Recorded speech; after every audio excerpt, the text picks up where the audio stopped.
Well, it has been an interesting few hours here at Channel 9. For a while there, we didn't know if we'd be able to bring you the show tonight, thanks to a global Microsoft outage sending computers into meltdown right around the world.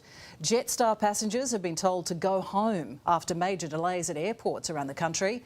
Busy Friday night trade has also been affected in restaurants, while supermarkets and banks are still having issues. Things are starting to get back online, but we don't really know the true extent of what could be the biggest tech drama the world has seen. Well, joining me now is our tech expert, Trevor Long. Trev, you've had a busy afternoon like the rest of us. The blue screen of death has been on computers everywhere. What's caused this? Is it a cyber attack or is it something else? Definitely not a cyber attack, Deb. Good evening. The blue screen of death normally at home means something's gone wrong with your computer, and that's why we at first associated this directly with Microsoft, because it's Microsoft computers that dominate the world. There's not many Apple computers that are in corporate networks.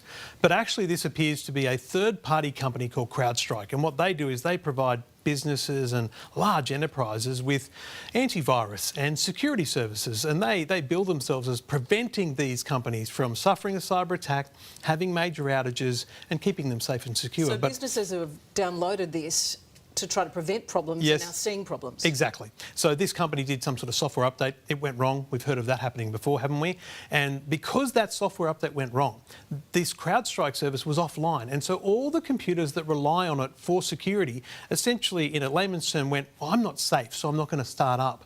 Because they didn't feel safe, they didn't have the security, they just won't start up. And now IT departments around the world, and this is a global issue, are having to scramble to either find a workaround or wait for this to be resolved. And how widespread is it? Because we know banks, we know telcos, we know airports, supermarkets have been affected, but medical services as well. Also 000, have they been caught up in this too? Telstra have been pretty clear that 000 services have not been affected. The NBN say none of their services have been affected. And I would understand there's been no critical health infrastructure affected because none of those things are actually internet connected. So computers that are not on the internet in an enterprise, not at risk. But, you know, checking in to a hotel, checking into a reception at a hospital could well be problematic in the same way that we've seen problems at airports.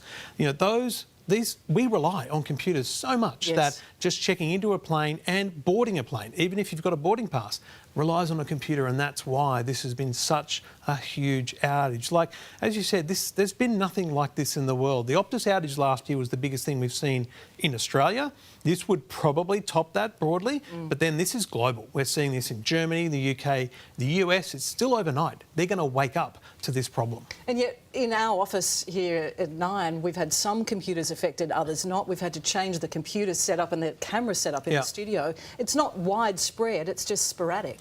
Essentially what IT departments have been doing is working really hard to find ways around this, to find ways to get systems back. But if you're a smaller business, even 100 employees or less, you might not have an IT department. So you might literally be waiting for this to be resolved, and that could still take some time. And it's happening, as you say, around the world. A busy afternoon in Australia, which is where we've seen the big impact of this. Is it going to get worse, do you think, as other countries wake up to this, or is it going to be resolved pretty quickly? I think the problem is it could require physical attention on all those computers. So this may linger in Australia well through tomorrow morning while computers are restored onto the network. And globally, as companies wake up to this problem, it will have knock-on effects. So I think this will be reported on and will be a problem for probably a day to come still. And there's a national emergency group meeting happening tonight affecting the telcos, the airlines, all of those who've been caught up in it here in Australia.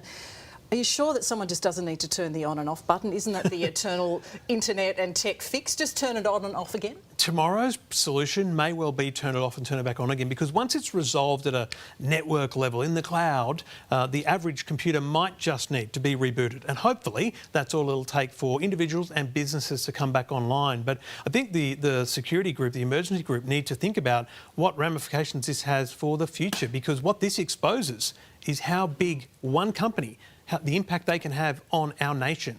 So cyber attacks in the future might not be an error, they might be a literal attack, and this is the kind of damage a cyber attack can have. And potentially there'll be businesses seeking compensation here, so the cost of this could be enormous. The company and their contracts would be rock solid. We're going to go down. There's going to be problems now and then. So I think they'll be covered on their contract level, but I think there'll be litigation to say, hey, we lost millions of dollars, and any business listening right now, whether small or large, should be accounting for their losses today so that they can be involved in what will probably be a class action to recover those funds. Yeah, let's hope it gets back to normal soon. Trevor, Hopefully. thank you so much. Cheers. Trevor Long there.